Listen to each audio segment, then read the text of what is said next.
নিজ ভালে জগত ভাল। এবাৰ এজন সাধু বাবাই নিজৰ শিষ্যৰ লগত নদীত গা ধুবলৈ গ'ল। সেই সময়ত এজন বাটৰুৱা সেই বাটেৰে গৈ আছিল। তেওঁ সাধুকেইজনক দেখি কিছু কথা সুধিবলৈ বুলি তেওঁলোকৰ ওচৰলৈ আহিল। তেওঁ সুধিলে, সাধু বাবা, মোক কথা এটা কওক, ইয়াত মানুহবোৰ কেনেকৈ থাকে? কাৰণ মই ইয়াত নতুনকৈ আহিছোঁ, মাত্ৰ কিছু দিনহে হৈছে। নতুন কাৰণে এই ঠাইখনৰ সম্পৰ্কে বিশেষ জ্ঞান মোৰ নাই। সকলোবোৰ কথা শুনি সাধু বাবাই ক'লে, মই তোমাৰ সকলো প্ৰশ্নৰ উত্তৰ দিম, কিন্তু তাৰ আগতে তুমি মোক এটা কথা কোৱা যে তুমি যি ঠাইৰ পৰা আহিছা তাৰ মানুহবোৰ কেনেকৈ থাকে? উত্তৰত বাটৰুৱাই ক'লে, বাবা, সেই ঠাইৰ মানুহৰ কথানো কি ক'ম?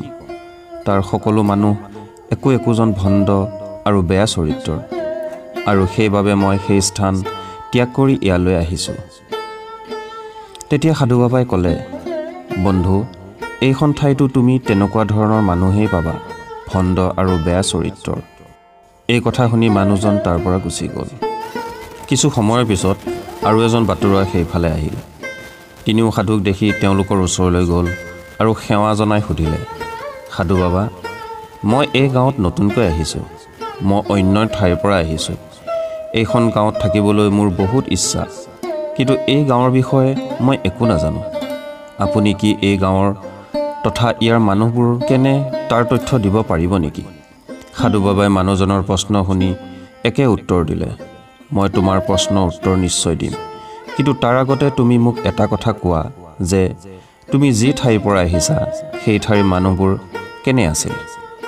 বাবা, মই অহা ঠাইখন বহুত শান্তিৰে ভৰা আৰু তাৰ মানুহবোৰৰ মনবোৰ বহুত ভাল আছিল।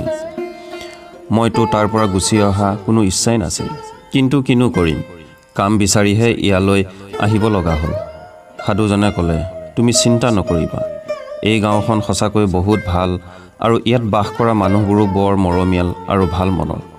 মানুহজনে সাধুজনৰ কথা শুনি তাৰ পৰা নিশ্চিন্ত মনে গুচি গ'ল। সাধুজনৰ লগত থকা শিষ্যসকলে সকলো কথা শুনি আছিল। বাটৰুৱাজন গুচি যোৱাৰ পিছত শিষ্যসকলে সুধিলে, গুৰুজন, আমি এটা কথা বুজি নাপালোঁ, আপুনি দুইজনকে কিয় বেলেগ বেলেগ উত্তৰ দিলে? সাধু বাবাই ক'লে, বৎস, কেতিয়াবা আমাৰ চৌপাশৰ পৰিৱেশ আমি দেখাৰ দৰে নহয়। আমি সকলো কথা নিজৰ ধৰণেৰে আৰু নিজৰ দৃষ্টিকোণৰ পৰা চাওঁ। যদি আমি ভাল, তেন্তে আমাৰ চৌপাশৰ মানুহবোৰো ভাল, আৰু যদি বেয়া হয়, সকলো বেয়া হ'ব। এই সকলোবোৰ নিৰ্ভৰ কৰে আমাৰ নিজৰ দৃষ্টিভংগীৰ ওপৰত। সেয়েহে কাহিনীটো নামাকৰণ কৰিলোঁ নিজ ভালেই জগত ভাল। ভিডিঅ'টো চাই কেনে পালে জনাব, আৰু চেনেলটোলৈ যদি নতুনকৈ আহিছে তেনেহ'লে চেনেলটো ছাবস্ক্ৰাইব কৰি দিব। পুনৰ লগ পাম আৰু এটা নতুন কাহিনীৰ সৈতে। ধন্যবাদ।